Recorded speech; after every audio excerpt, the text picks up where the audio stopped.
Those fish look so cute and cool. Really, dude. Looks like it's biting the other one. Oh yeah, it does. Ah! There's been an infection spreading in fish. Oh yeah, I've seen stuff about that. Can it like lead to the extinction of fish? If we don't find the cure, we could be in trouble. But the cure is all the way across the world. What are we gonna do about Addie? I don't even know, but we have to save her. And we have to find a cure for whatever it is. Definitely. It has to be something with the infection.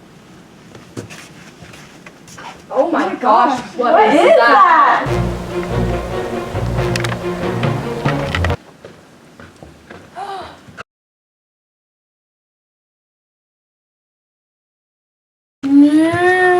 Oh my gosh, Addie! What happened to you?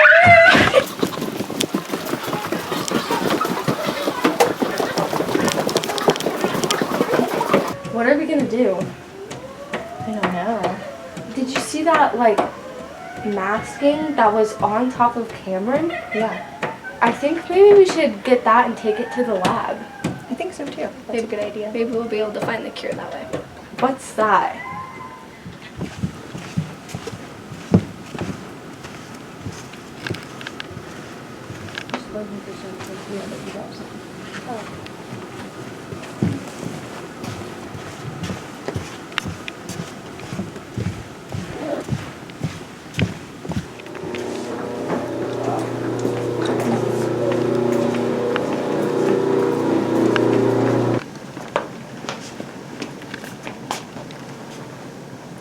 Ew! The cure? Will it fix Addie and Cameron? I think so. Hopefully. Let's go.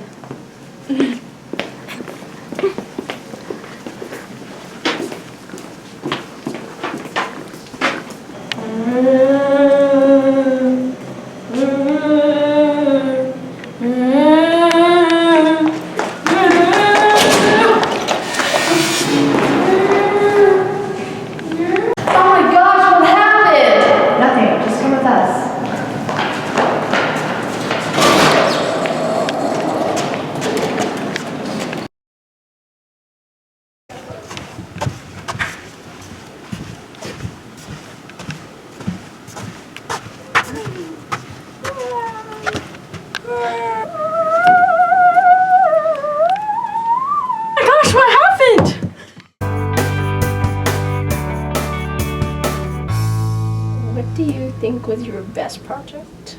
There's this project that I did as part of my PhD that was like an experimental project that I had put together myself, and it was focused on two coastal killifish species, and they are really closely related. They're like minnowfish, so literally they're like this big max, like really small. So talk about otoliths, like for fish that small you can't find their ear bones at all usually.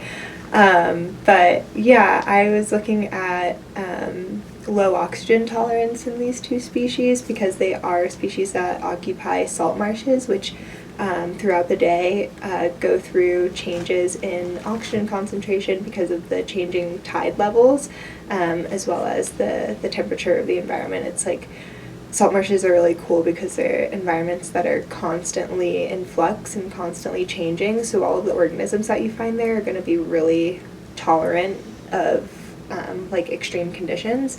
And so these two fish kind of exemplify that, but they have different low oxygen tolerances even though they occupy pretty similar areas. And so I was doing a study to look at that oxygen tolerance in the lab as well as in the field, and then do some further molecular analyses, like looking at certain proteins that basically let you know whether the animal is stressed in a certain way. And so it was cool because it was a project that got me outside for a really long time. I was able to have some undergraduates help me, which was cool, doing a lot of field work. I got to do lab work, which I love, and like setting up my own experiments, and I had to create my own what's called a respirometer, but it's basically like this chamber that you put an animal in, and it has water in it, and you put a little oxygen probe in there, so that oxygen probe tells you what the oxygen concentration is in the water. So I was looking at how that changes in the water within that respirometer that the fish is in. So you're basically trying to understand how much oxygen that fish is consuming in a certain amount of time. And what that tells you is like how fast or slow their metabolism is, how well they are coping with an environment that is increasingly becoming low oxygen. What do you think was the most unique fish you've ever worked with?